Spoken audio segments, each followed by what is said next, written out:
আসসালামু আলাইকুম রহমতুল্লাহি ওয়া বারাকাতু। আমরা আজকে আলোচনা করব হযরত হুদ আলাইহিস সালামের জীবনী এবং তার সময়ের পরাক্রমশালী, অহংকারী ও অবিশ্বাসী আদ জাতির ধ্বংসের ঘটনাবলী। হযরত নূহ আলাইহিস সালামের যুগ থেকে হযরত ইব্রাহিম আলাইহিস সালামের যুগের পূর্ব পর্যন্ত দীর্ঘ সময়ের মধ্যে মহান আল্লাহ তাআলার পক্ষ হতে দুনিয়াতে মাত্র দুজন নবীর আগমন ঘটেছিল। একজন হযরত হুদ আলাইহিস সালাম, অপরজন হযরত সালেহ আলাইহিস সালাম। হযরত নূহ আলাইহিস সালামের বংশধরদের মধ্যেও আদ নামক এক প্রবল ক্ষমতাশালী রাজ্যাধিপতি ছিলেন। তার নাম ছিল আদ। তার ন্যায় শক্তিশালী ও ক্ষমতাবান বাদশাহ সে যুগে দ্বিতীয় আর কেউ ছিল না। এই বাদশাহর সন্তান সন্ততি ও বংশধররা সব দিক থেকে শক্তিমান ও প্রতাপশালী ছিল। এই বাদশাহ আদের নাম অনুসারে এই সম্প্রদায়ের লোকেরা কওমে আদ বা আদ বংশীয় লোক নামে ইতিহাসে খ্যাত। এদের মধ্যে অনেকের দেহের উচ্চতা ছিল 400 গজ। এদের মধ্যম শ্রেণীর লোকদের উচ্চতাও ছিল 200 গজ। এদের মধ্যে সর্বাপেক্ষা বেটে ছিল যারা, তাদের দেহের উচ্চতাও ছিল 70 গজ। এরা সকলে অত্যন্ত সাহসী ও শক্তিশালী ছিল। আর এই সাহস ও শক্তিমত্তার গৌরবে তারা আল্লাহ ও তার নবীকে ভুলে গিয়েছিল। এরা কোনোরূপ সৎকর্মের তোয়াক্কা তো করতই না, বরং ইবলিসের কুপরামর্শে দেবদেবীসমূহকে উপাস্য মনে করে তাদের প্রতিমা তৈরি করে তার উপাসনা করত। আদ সম্প্রদায়ের মধ্যে যখন এই অবস্থা প্রবল আকার ধারণ করলো, তখন তাদেরকে হিদায়তের জন্য আল্লাহ তাআলা কওমে আদ সম্প্রদায়ের মধ্য হতেই হুদ আলাইহিস সালামকে নবীরূপে প্রেরণ করলেন। এ সম্পর্কে পবিত্র কোরআনে ইরশাদ হয়েছে, আর আদ জাতির প্রতি তাদের ভাই হুদকে আমি নবীরূপে প্রেরণ করেছিলাম। সে বলল, হে আমার কওম, তোমরা এক আল্লাহর ইবাদত করো, তিনি ছাড়া তোমাদের আর কোনো ইলাহ নেই। তোমরা এখন কেবল মিথ্যার উপরে আছো। সূরা হুদ আয়াত 50। পবিত্র কোরআনে আল্লাহ তাআলা এর পরবর্তী ঘটনা উল্লেখ করেছেন। আদ সম্প্রদায় রাসূলদের মিথ্যা জেনেছে। যখন তাদের ভাই হুদ তাদেরকে বলল, তোমরা কি আল্লাহকে ভয় করো না? আমি তোমাদের জন্য বিশ্বস্ত রাসূল, সুতরাং তোমরা আল্লাহকে ভয় করো এবং আমার আনুগত্য করো। এভাবে হুদ আলাইহিস সালাম আদ সম্প্রদায়কে আল্লাহর পথে ডাকতে লাগলেন। তিনি তাদেরকে লক্ষ্য করে বলতেন, আর স্মরণ করো যখন নূহ এর সম্প্রদায়ের পরে তিনি তোমাদেরকেই নেতৃত্ব দান করেছেন এবং যথেষ্ট শক্তি ও সামর্থ্য দিয়েছেন। অতএব তোমরা আল্লাহ তাআলাকে স্মরণ করো, তোমাদের কল্যাণ হবে। হযরত হুদ আলাইহিস সালামের এই আহ্বানের জবাবে আদ সম্প্রদায় যা বলতো পবিত্র কোরআনের ভাষায় বলল, হে হুদ, তুমি কোন উজ্জ্বল দলিলপত্র নিয়ে আসোনি। আমরা শুধুমাত্র তোমার কথায় আমাদের দেবতাদের ছেড়ে দিতে পারি না এবং তোমার কথায় বিশ্বাসও আনতে পারি না। হযরত হুদ আলাইহিস সালাম দীর্ঘদিন ধরে তাদেরকে হিদায়াতের পথে আনার জন্য প্রাণপণ প্রচেষ্টা চালালেন, কিন্তু তাতে মাত্র 70 জন লোককে তিনি কোনোরূপে হিদায়াত করাতে সক্ষম হলেন। আর যারা হিদায়াত পেল, তারাও কাফেরদের ভয়ে গোপনে আল্লাহর ইবাদত করত, প্রকাশ্যে ইবাদত করতে সাহস পেত না। এমনইভাবে তারা হুদ আলাইহিস সালামের আহ্বানে সাড়া না দিয়ে তার বিরোধিতায় এত বেড়ে গেল যে শেষ পর্যন্ত তারা তাকে উম্মাদ বলতেও দ্বিধাবোধ করল না। তারা বলতে লাগলো, হে হুদ, তুমি আমাদের উপাস্য দেবতাগুলোকে যখন গালিগালাজ করতে লাগলে আর এদের পূজা করা হতে ফিরে থাকার জন্য বলতে লাগলে, তখন থেকেই তোমার মস্তিষ্কে বিকৃতি এসেছে।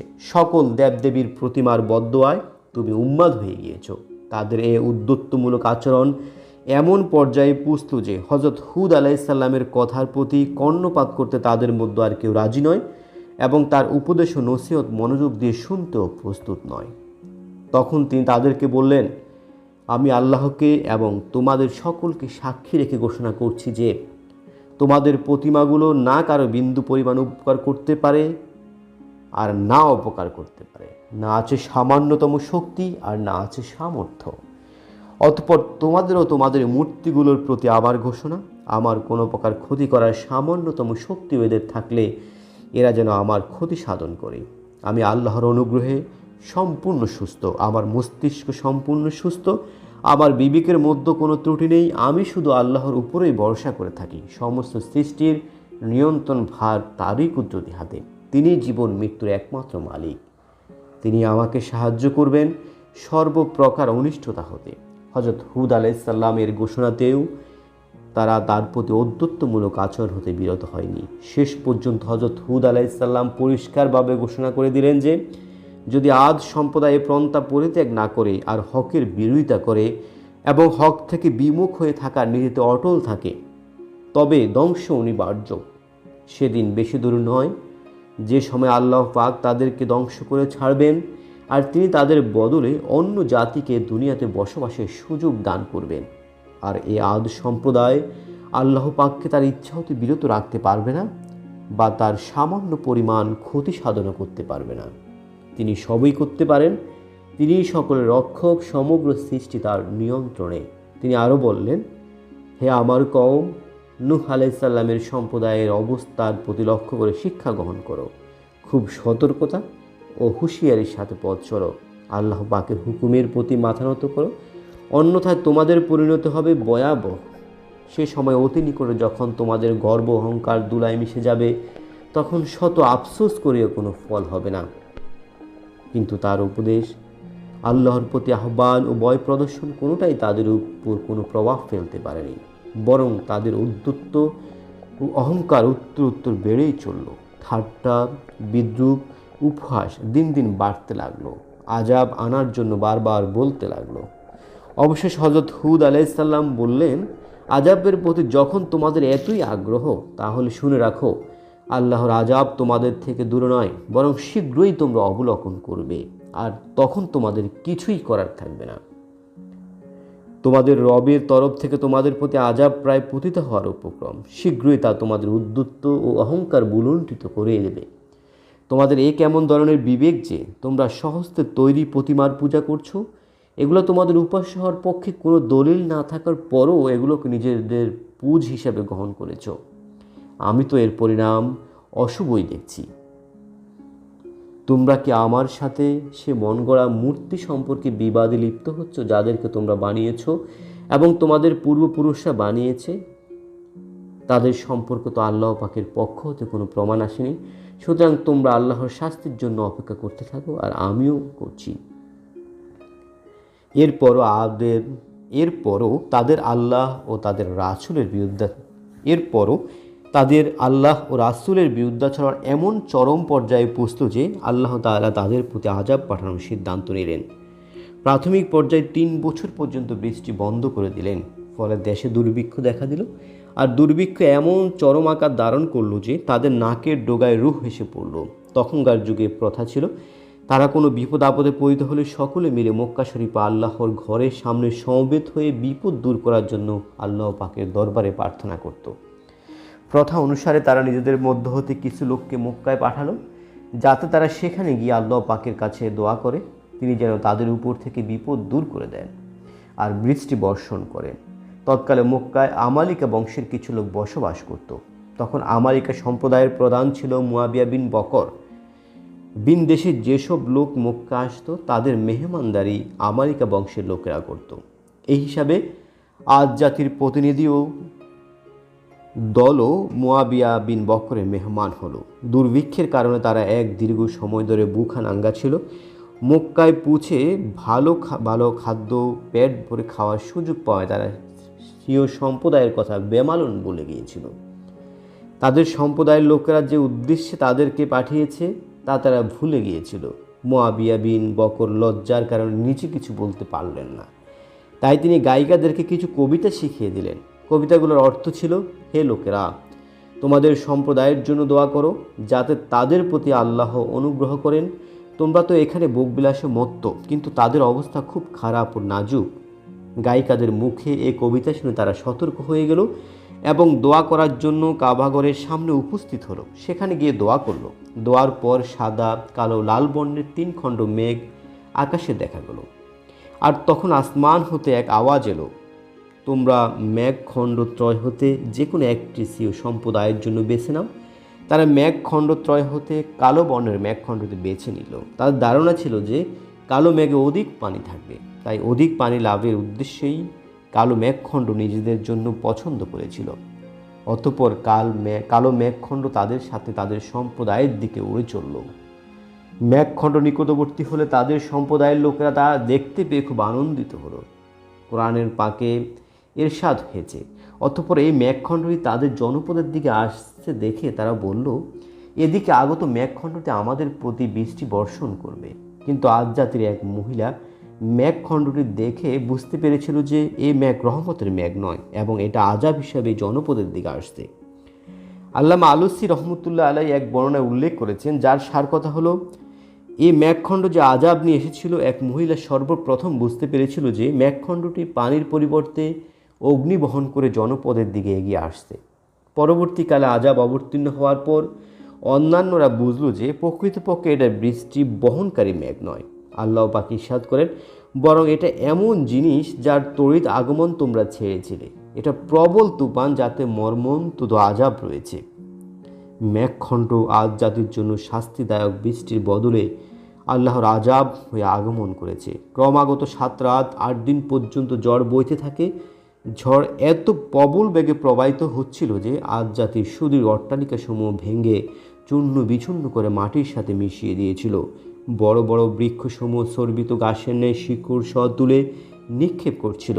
শক্তির দাবিদার আদ সম্প্রদায়ের লোকদেরকে একজন একজন করে উপরে তুলে সেখান থেকে মাথা নিচের দিকে করে নিক্ষেপ করে সকলকে ধ্বংস করে দিল।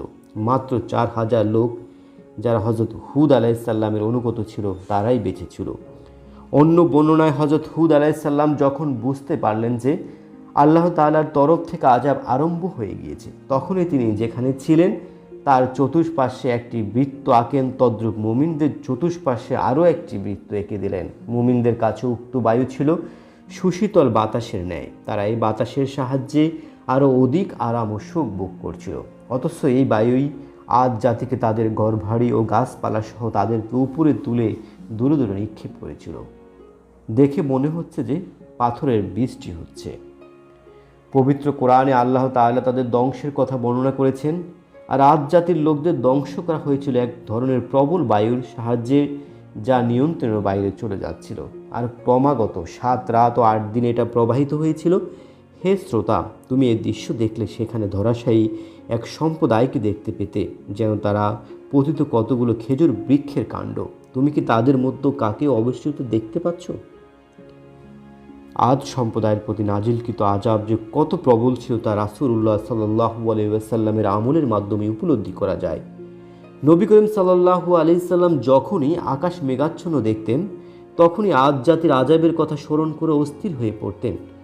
হযরত আয়েশা রাদিয়াল্লাহু তাআলা আনহা হতে বর্ণিত, যখনই বায়ু জোরে প্রবাহিত হতে শুরু হয়, তখনই রাসূলুল্লাহ সাল্লাল্লাহু আলাইহি ওয়াসাল্লাম নির্ভীক দোয়া পড়তেন, হে আল্লাহ, নিশ্চয়ই আমি আপনার দরবারে বায়ুর ভিতরে যা কিছু আছে তার কল্যাণকর অংশ এবং যা সহ এই বায়ু চালিত করেছেন তার ভিতরে যা কল্যাণকর তা কামনা করছি। আর এই বায়ুর মধ্যে যা কিছু আছে তার অনিষ্টকর অংশ এবং যা সহ আপনি এই বায়ু চালিত করেছেন তার মাঝে যা অনিষ্টকর তা থেকে আপনার আশ্রয় প্রার্থনা করছি।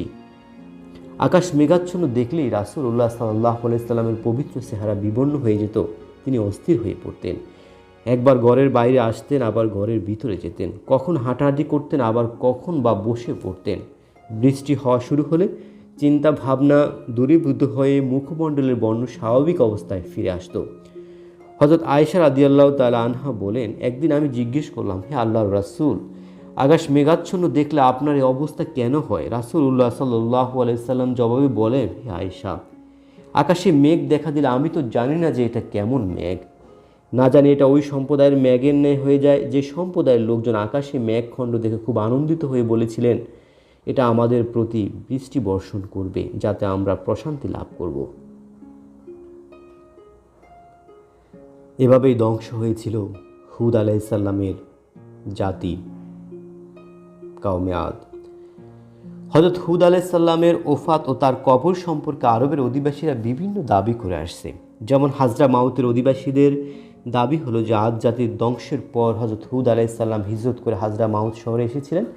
এখানে তিনি শেষ নিঃশ্বাস ত্যাগ করেন। বরমুত উপত্যকার সন্নিকটে হাজরা মাউত শহরের পূর্ব পার্শ্বে তারিম নামক একটি শহর আছে। এই শহরের অদূরে তিনি সমাহিত হন।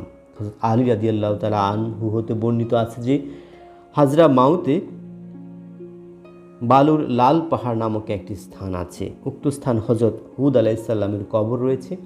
তার শিয়রের পাশে একটি জাউগা স্থানটির শোভাবর্ধন করছে। অপরদিকে ফিলিস্তিনি অধিবাসীদের দাবি হলো যে তিনি ফিলিস্তিনে সমাহিত হয়েছেন, তারা সেখানে তার সমাধি নির্মাণ করেছে, তার শরণার্থে সেখানে মাহফিলও করে থাকে। কিন্তু হাজরা মাউত সম্পর্কে যে বর্ণনা সেটাই অধিক সহি ও বিবেকসম্মত, কেননা আদ জাতির বসতি তো হাজরা মাউতের কাছেই ছিল। সুতরাং আদ সম্প্রদায় ধ্বংস হয়ে যাওয়ার পর আশেপাশের কোনো এলাকায় বসবাস করাই যুক্তিসঙ্গত মনে হচ্ছে। মহান আল্লাহ তাআলা আমাদের সবাইকে তার সঠিক পথে অনুসারী করুক, সকল ধ্বংসযজ্ঞ হতে আমাদেরকে রক্ষা করুক। আমিন।